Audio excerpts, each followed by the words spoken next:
अस्सलाम वालेकुम।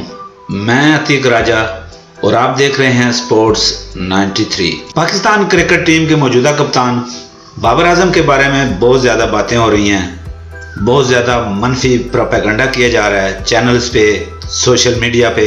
कौन लोग हैं ये आपके कुछ तो पुराने क्रिकेटर्स बैठे हुए हैं जो अपना दौर गुजार चुके हैं, कुछ रिटायर हो गए, कुछ को निकाल दिया गया अपने करतूतों की वजह से। ये लोग अब चैनल्स पे बैठ के बाबर आजम को बुरा भला कह रहे हैं, पाकिस्तानी टीम की हार का जिम्मेदार उसे ठहरा रहे हैं। हालांकि जो लोग क्रिकेट समझते हैं उन्हें पता है कि क्रिकेट एक टीम गेम है।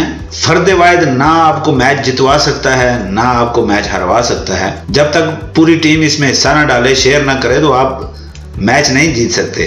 तो अब बाबर आजम की खुसूसन उसकी कप्तानी को लेकर बहुत ज्यादा बातें हो रही हैं कि वो नाकाम कप्तान है। सबसे ज्यादा जो बातें हो रही हैं वो शाहिद अफरीदी कर रहे हैं, क्योंकि बेसिकली वो अपने दामाद को कप्तान बनवाना चाहते हैं, उसके लिए लॉबिंग कर रहे हैं। और सोशल मीडिया के कुछ लोग जो बेपर की उड़ाते हैं, जिन्हें समझ नहीं है, कुछ वैसी मुखालफत करते हैं जो मुखालफ हैं, उनका काम ही मुखालफत करना है, वो लोग हैं। लेकिन हकीकत ये है कि बाबर आजम वर्ल्ड कप 2023 में 3 मैच हारने के बाद भी पाकिस्तान की हिस्ट्री का सबसे कामयाब तरीन कप्तान है। टीम मैच हारती है, जीतती है, ठीक है, पाकिस्तानी टीम मैच हारी है, इसका मतलब ये नहीं है कि कप्तान आपका जो है वो बिल्कुल ही निकम्मा हो गया है। जब यही कप्तान मैच जीत के आपको देता है तो आप इसकी तारीफों के पुल बांधते हैं।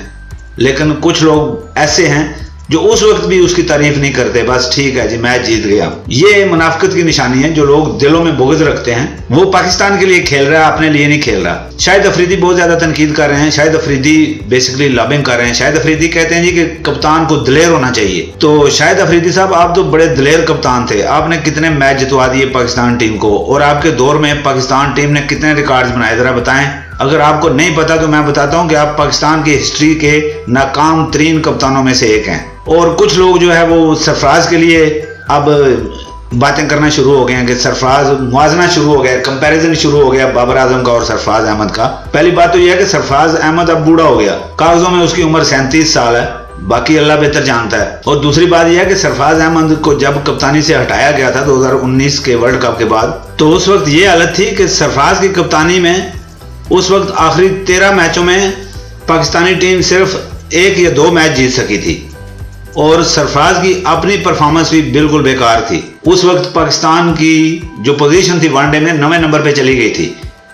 बाबर आजम के साथ उसका मुआवजा कर रहे हैं, बाबर आजम ने आपको नंबर 1 तक पहुंचाया है। बाबर आजम की कप्तानी में ही आप नंबर 1 हुए हैं, यही कप्तान है। असल में जब ऐसी बातें या साजिशें शुरू हो जाती हैं, लोग लॉबिंग करने शुरू हो जाते हैं। अब ये भी मीडिया पे बातें आनी शुरू हो गई थी कि शाहीन अफरीदी अच्छा कप्तान है या बाबर आजम। शाहीन अफरीदी अच्छा कप्तान है, दिलेर कप्तान है, उसने तो अभी कप्तानी की ही नहीं है, वो तो डोमेस्टिक लीग में कप्तानी कर रहा है BPSL में। तो आप उसका मुआवजा कैसे कर सकते हैं कि एक इंटरनेशनल कप्तान से? वहाँ माहौल और होता है, प्रेशर और होता है। डोमेस्टिक लीग में इतना प्रेशर नहीं होता, डोमेस्टिक लीग में कप्तानी की है उसने अभी तक, इसी के लिए तो लॉबिंग हो रही है। शाहिद अफरीदी साहब ने इसीलिए तो कहा कि कप्तान को दिलेर होना चाहिए। और फिर मुझे हैरत होती है इन पाकिस्तानी माहिरीन पे खुसूसन। चलो जो लोग साफ़ी हैं, जिन्हें हायर किया जाता है मुखालफत के लिए पैसे दे के, वो तो चलो अलग बात है। और कुछ सोशल मीडिया पे बेतुके लोग बैठे होते हैं जो जिनका काम ही सिर्फ तनकीद करना होता है। और कुछ हमारी अवाम इतनी जज्बाती है कि एक आध मैच हार जाएं तो तनकीद करना शुरू कर देते हैं। उन सबको छोड़कर जो पाकिस्तानी साबिक क्रिकेटर्स बैठे हुए हैं, जो अपने आप को बड़े मंजे हुए क्रिकेटर समझते हैं अपने दौर में, वो बजाय इसके कि उसे एडवाइस करें कि वो कहाँ गलत कर रहा है, कहाँ उसे इम्प्रूव करना चाहिए, कौन से स्टेप्स उठाने चाहिए, इसके बजाय सीधा कह रहे हैं जी कि उसे इस्तीफा दे देना चाहिए, कप्तानी छोड़ देनी चाहिए। इंडिया से पहला मैच जब हारे हम, तो शोएब मलिक साहब ने मीडिया पे बैठे हुए थे टीवी पे, उन्होंने डायरेक्ट ही कह दिया कि बाबर आजम को फौरी कप्तानी छोड़ देनी चाहिए। तो अब शाहिद अफरीदी, चलो शाहिद अफरीदी की तो समझ आती है, लेकिन बहुत हद से आगे गुजर रहे हैं। उन्हें ये समझ नहीं आ रही कि पाकिस्तानी टीम को इससे बहुत नुकसान हो रहा है। वो तो बस यही चाह रहे हैं ना कि शाहीन अफरीदी को कप्तान बनाया जाए। जावेद मियांदाद ने बात की कि उसे कोई सिखाने वाला नहीं है, यही बात मैं भी कर रहा हूँ कि सीनियर प्लेयर जो है उनका काम है दूसरी टीमों के साथ। जावेद मियांदाद ने कहा जी कि दूसरी टीमों के सीनियर खिलाड़ी जाते हैं, उन्हें जाके बताते हैं।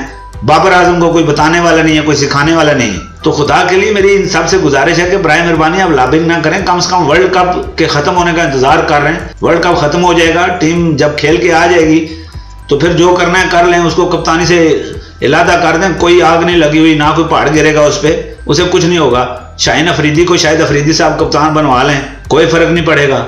सिर्फ फर्क पड़ेगा अवाम को जो बहुत ज्यादा जज्बाती है पाकिस्तान टीम के लिए, पाकिस्तान टीम की कारकर्दगी के लिए, उन्हें फर्क पड़ेगा। इन लोगों को क्या फर्क पड़ता है? वो कप्तान बनेगा तो कौन से तीर मार लेगा शाहीन अफरीदी, कप्तान नहीं है तो कौन से तीर मार रहा है? परफॉर्मेंस तो वो दिखाएगा, परफॉर्मेंस अपने आप को प्रूव करे, पहले टीम में जगह तो पक्की करे। अब आपने उसके अंदर कीड़ा जगा दिया कप्तानी का, अब वो भी उसका एटीट्यूड ही बदल गया है। तो ये सब मसाइल पैदा किए हुए हैं आप लोगों के, जो लॉबिंग कर रहे हैं बाहर बैठ के। तो इसका नुकसान तो टीम को हो रहा है, पाकिस्तान को हो रहा है, पाकिस्तानी अवाम को हो रहा है, जो क्रिकेट के लिए, पाकिस्तान की जीत के लिए जज्बाती होते हैं। आप लोगों का क्या जाता है? आप अपनी सियासत कर रहे हैं, अपनी लॉबिंग कर रहे हैं। तो बराए मेहरबानी ये काम ना करें, पाकिस्तान पे और पाकिस्तानी कौम पे रहम करें। नाज़रीन, ये थी आज की वीडियो। खुश रहें, हंसते रहें, मुस्कुराते रहें, अपना और अपने आसपास वालों का बहुत सा ख्याल रखें। मिलते हैं किसी अगली वीडियो में, तब तक के लिए अल्लाह निगहबान।